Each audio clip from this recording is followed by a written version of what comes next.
we appreciate the goodness of God. Appreciate tayo tinimbang ni Apo Diyos sa kaksak. Oray may testimony na nakalimbang ni Apo. Even her husband, Sir Delphine. Thank you. Thank you very much for being so good to Nanay Elizabeth. May God bless you both and your relationship gets sweeter and sweeter. Even you are getting older as we acknowledge the greatness and the goodness of God. God is so good. God is so wonderful. So let's just pray this afternoon that the favor and the blessings of the Lord continually abide and they continually enjoy the goodness of God and let the more God will continues them for God's glory and honor. Hallelujah. So let's pray. Hallelujah. Among others sa dilangit, you are indeed, you are great, you are awesome, and you are wonderful. We delight in you, Lord. We appreciate you so much for being so good and faithful, O Lord God, to this couple. I pray, Lord, your continuous provision be upon them. I pray, Lord, your continuous guidance. Continually bind them, O God, with one love and one spirit, especially, Father God, the desire of serving you. I pray, dear Lord, na ipagpatuloy mo silang yakapin, Panginoon. At anuman, Panginoon, na kagawaran ng kabuhay, buka, ng kagawaran, Panginoon, ng kaaway, na going to destroy, O God, that relationship, Father, in Jesus' name. We rebuke the works of the devil in the name of Jesus of Nazareth. Pagpatuloy mo, Panginoon, na ingatan, Panginoon, si Sir Delphine at saka si Sister Elizabeth, O God. I declare good health. I declare long life.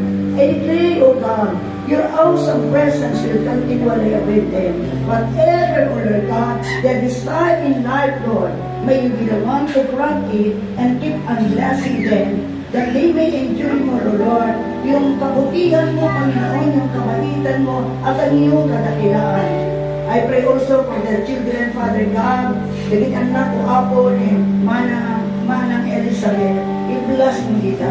I bind the works of the devil that wants to destroy the relationship, Father, in Jesus' name.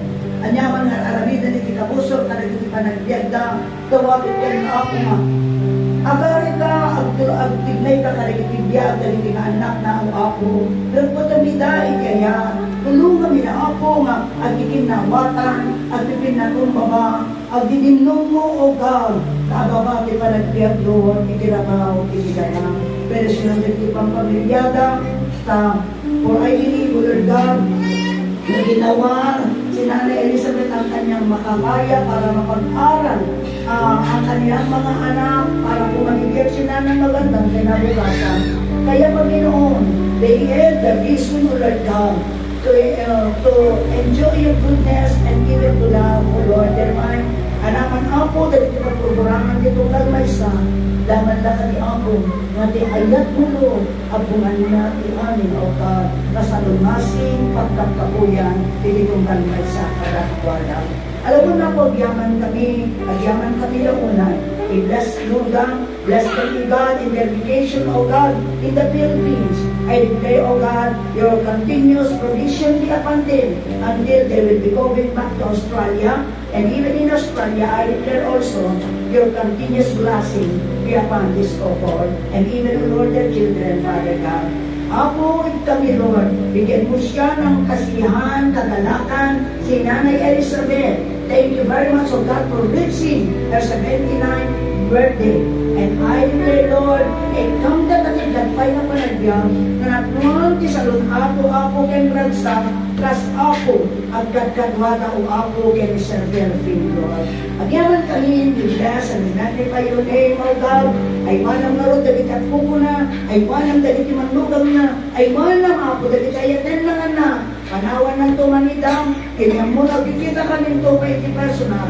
But Lord, I pray, nagipamati na, pamati ito kung gamay sa doon, palakilong ka ni Apo, and kung alam na itibiyag mi, ang titibon kami dito pagayang. Father, thank you very much, O God. Oray pa'y Apo ka rin iti nataraon na iso ka rin isang wanan mi. Pero siya lang naman tatikirin timpik sa amin, agyaman kami Apo.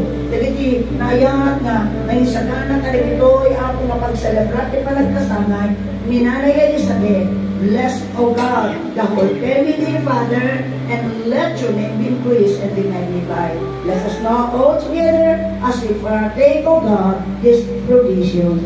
In Jesus' name, Amen. Happy birthday, Nanay. God bless you, sir.